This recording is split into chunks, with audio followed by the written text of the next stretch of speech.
선조 11년 무인년, 한 양반집 가문의 형제가 있었는데 첫째는 성은 박씨, 이름은 강필이고 그의 동생은 강식이었다. 부유하고 부족함 없이 자란 두 형제들은 강필과 강식이 각각 19살, 16이 되던 해 형제의 부모님이 세상을 떠나 형인 강필과 동생인 강식이 양반 가문의 명맥을 흔들림 없이 유지해왔고 크고 작은 갈등 없이 순탄하게 박씨 가문을 이끌어 나갔다. 강필과 강식은 어려서부터 부모에게 올곧은 가르침을 받아 인품이 상당히 좋았던 터였는데 때문에 그 집안 하인들에게도 신망이 상당히 두터웠으니 너나 할 것 없이 박씨 가문의 집안에 몸을 아끼지 않을 정도였다. 그러던 어느 날 어두컴컴해진 밤 누군가가 다급하게 대문을 두드리기 시작했다. 잠에 들던 찰나 강식과 강필은 서로를 바라보며 대문으로 향했다. 거 이 시간에 뉘시오? 강식이 묻자 한 남성이 말을 하였다. 네, 너무 허기져서 그런데 염치 없지만 밥 한 끼만 얻을 수 있겠습니까? 남성의 말을 들은 강식은 망설임 없이 문을 열었고 문 밖에 서 있는 남성을 보자 강식과 강필은 기겁을 하였다. 몰골은 상당히 야위었고 바람이라도 불면 다 찢겨져 나갈 정도로 누더기가 된 승복을 입은 승려 한 명이 서 있었던 것이었다. 승려라기보단 죽다 살아난 폐잔병에 가까운 모습. 아니, 승려께서 어찌 세탄이 귀신도 놀라 자빠질 정도로 이렇게 처참한 모습을 하고 있는 거요? 아니, 무슨 범에게라도 습격이라도 당한 것이요? 늦은 밤에도 두 형제는 인상을 쓰며 매몰차게 대하기보단 승려에게 따뜻하게 대해주며 진수성찬을 대접했다. 승려는 중에 걸맞지 않게 허겁지겁 밥을 먹는 것을 보곤 강필은 너털 웃음을 지으며 한마디를 건넸다. 허기가 극심했던 모양인가 보. 천천히 자시오. 체하면 이 시간에 갈 수 있는 의원도 없어. 아, 그리고 그 옷은 해져 더 이상 못 입을 듯 싶으니 이 옷을 입고 가시게. 내 옷인데 그대와 체구가 비슷하여 적어도 지금보단 사람다워 보일 것이오. 그 말을 들은 승려는 아니, 어찌 양반님께서 한낱 거짓골의 충에게 이리도 은혜를 베푸는 것인지. 그리고 다시 강필이 대답하길. 다 같은 백성들일지언데 천민이 어디 있고 양반이 어디 있겠소. 같은 땅을 밟으면 다 같은 사람 아니던가. 그렇게 승려와 강식, 강필 셋은 사적인 대화를 주고받다 새벽이 다 되어 묵고 갈 것을 권유하였으나 승려는 이를 마다하며 두 형제에게 큰 절과 자신의 손목에 찬 염주를 강식에게 건네며 당부의 말을 남기고 떠났다. 내 이 은혜를 어찌 갚아야 할지 모르겠으나 보잘것없는 나의 해안으로 보아하니 지금으로부터 2년 후 큰 악재가 올 것입니다.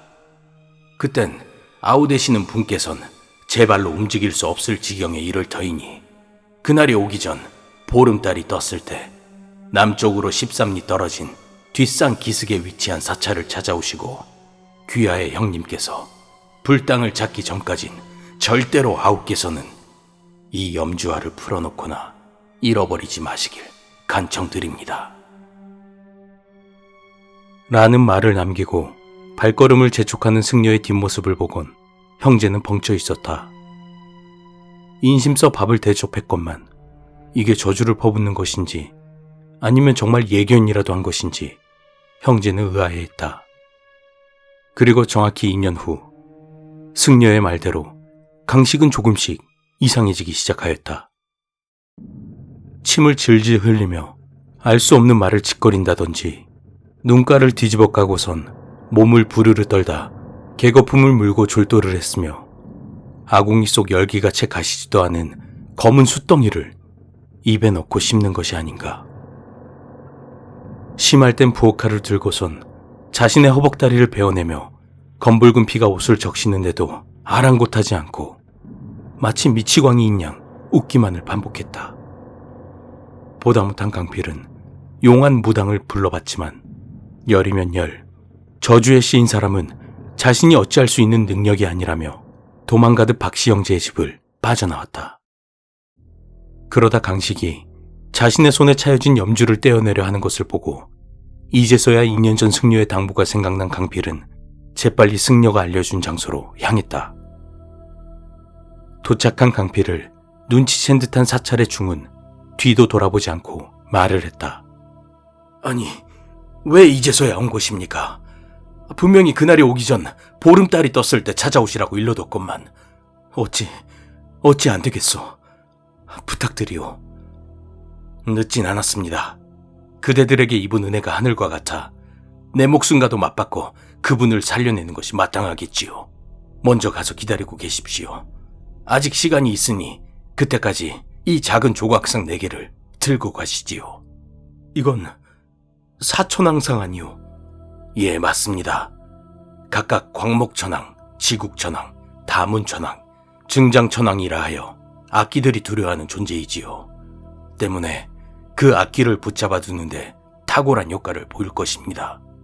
그 4개의 조각상을 동생의 방을 기준으로 지국천왕은 동쪽, 광목천왕은 서쪽, 증장천왕은 남쪽, 다문천왕은 북쪽으로 위치하게 해주십시오. 그리고 동생을 그 방에 모셔둔다면 악기는 한 발자국도 움직이지 못하고 탈진할 것입니다. 명예는 지장이 없으니 안심하시고 조금만 기다려 주십시오. 그럼 보름달이 다시 뜨는 자정에 찾아뵙겠습니다. 그렇게 강필은 승려가 일러준 대로 행동하였고 강식은 방에서 마치 누군가에게 고문이라도 받는 것인 듯 괴로워하며 하루가 멀다 하고 소리를 질러댔다. 이튿날 스스로 탈진하여 강필이 문사를 살며시 열어보니 구속에 쪼그려 앉아 승려가 건넨 사천왕을 보며 호랑이를 본 토끼처럼 바들바들 떨고 있는 것이 아니던가. 그리고 승려는 정확히 보름달이 다시 뜬 날 2자루의 검과 물을 준비해왔다. 동생을 보름달 빛이 가장 잘 비치는 대충마루에 앉혀 포박하여 주십시오. 그리고 양반댁을 제외하곤 모두 문 밖으로 물러나 주십시오. 사실 포박할 일도 없었다. 강식은 시들어가는 꽃잎처럼 힘이 없고 안색마저 망자와 가까운 푸른색을 띠고 있었기 때문이었다. 곧이어 승려는 달빛에 비친 강식의 그림자에 머리와 심장에 가지고 온 2자루의 검을 찔러 넣었다. 그림자에선 선홍색의 피가 흘러나오며 이내 그림자가 서서히 사라지는 것이었다. 그리고 이내 괴성을 지르던 강식은 종잇장이 떨어지듯 졸도하고 말았다. 그것을 본 강필은 황급히 동생에게 달려갔지만 승려는 이를 제지하여 막아서고는 강필에게 말을 했다. 제가 오기 전 양반땡은 그동안 이상한 것을 눈치 못 채셨습니까? 아우님의 그림자는 여태껏 잿빛이었습니다. 강필은 곰곰이 생각해보니 정말 그랬다. 한낮엔 강식이 이상해지던 그날부터 대낮엔 그림자가 보이지 않다. 밤에 달빛에 비친 강식의 그림자는 잿빛이었던 것이다. 승려는 가져온 물을 졸도한 강식의 입에 억지로 부어넣더니 곧이어 강식은 아무렇지도 않게 눈을 뜨고서 말을 하였다. 형님, 그리고 이분은 그때 그 승려분 아닙니까? 승려는 이를 보고 한숨을 내쉬고서 말을 했다. 아휴, 이제 다 끝났습니다. 이로써 제가 그대들에게 빚진 은혜를 갚을 수 있어 저 또한 마음 놓고 지낼 수 있을 것 같습니다. 이런 신기한 광경을 목격한 강필은 승려에게 다시 물음을 던졌다. 무당도 어찌하지 못한 것을 잘도 해냈구려. 아니, 어떻게 된 것인지 물어도 되겠소? 승려가 미소를 지으며 말하길, 이 검 2자루는 각각 사인검과 사진검입니다. 사인검은 12간지에서 호랑이를 상징하는 인이 4번 겹치는 때, 즉 인년, 인월, 인일, 인시에 만들고, 사진검 또한 마찬가지로 용을 상징하는 진이 4번 겹치는 진년, 진월, 진일, 진시에 다조하여 만들어낸 검이지요.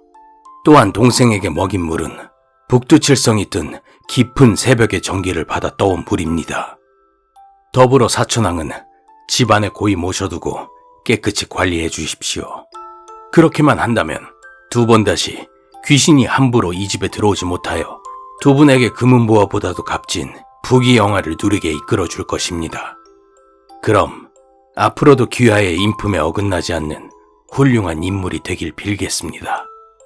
인연이 닿는다면 그대들을 또 볼 수 있기를. 승려는 그렇게 마지막 인사를 남긴 뒤 떠났고 박씨 형제의 집에는 두 번 다시 흉재가 일어나지 않았다고 한다.